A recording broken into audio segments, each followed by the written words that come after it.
I should be. Has the man finally killed himself with so much shit he's let into his body? After the news story broke on him earlier in the week? I sound like a bastard. I've come to accept my brother will most likely be found on the side of the road, having overdosed. Or worse, he'll kill someone with his incompetence. And this is the worst case, sending shivers up my spine at the thought.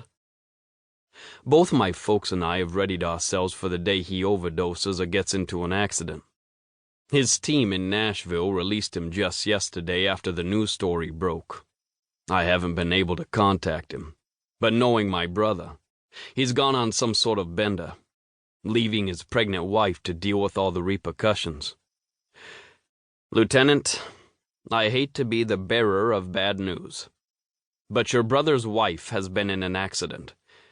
Both her and her unborn baby girl were pronounced dead on the scene. Ali Solarites, though much younger than my brother, was the shining star in our family. It was a shock when my brother brought home a woman almost 12 years younger than him, but she was a rare gem. To say I loved her like a sister, and sometimes, well, most times, more than my arrogant brother, is an understatement. The steady footing of my life crumbles below me at the loss that now consumes me. I've been ready for many things as my brother's recklessness touched all of us, but not this. Not Allie, and certainly not the unborn little girl we'd been ready to welcome into our lives just 2 weeks from now. My brother isn't around when the casket of my sister-in-law is lowered into the ground. He hadn't been coherent enough to make a decision, and her parents happened to be even more of a shit show. In the end, our own father and mother relied on me for everything that needed to be planned. Edward has been told of his wife's passing, but I can't imagine he remembers it, or has any recollection of the events. The breaking story, the one that had exposed him for who he really was, had been just a matter of time. I'm surprised some reporter hadn't caught on to his lifestyle months ago. No one realizes we're so close, and we're twins. I'm a little shorter than his large build, and where I favor my father's more Latino features, he favors the fair complexion of my mother. I'd always been the responsible one. Thus, this is where I wipe away tears for the funeral we planned for a baby girl who would never be named. Edward wasn't around long enough to share what they'd been planning to call her. I'd asked for the baby's name, knowing they'd picked one. I didn't want to put Ali Solarites and baby girl on their gravestone, but I had no choice. My mother grieves for the girl she instantly loved, the second my brother brought the much younger woman home 5 years ago. My brother had made it huge in hockey. He'd gone #1 in the draft.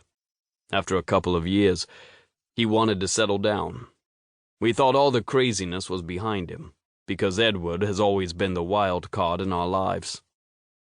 He never hid his drug use from me, at least not well. I was part of him, and sharing a bond like we had caused me to understand him and catch on to so many things I honestly never wanted to know. The funeral is small, close friends and family. The media has been more than kind to us, not bombarding us on the day we say goodbye to the person who was going to make me an uncle. Without my brother, and with the loss of a woman I adored, I'd never felt so lost before in my life. And worse, I had no idea when I'd get my brother back, if I ever would. Garrison, 6 months ago. I stare at the business card he left on the desk of the grubby hotel we tend to do all sorts of naughty things in. His last fucking name is Solarites. How is that possible? He doesn't resemble the man I've thought of every day since the death of his wife. Google is my friend at this moment, as I look up the name that has haunted me for way too long. Edward Solarites. Edward Solarites, an American hockey player, went #1 in the draft 7 years ago to Boston, having played college at Harvard. I know this part of his life.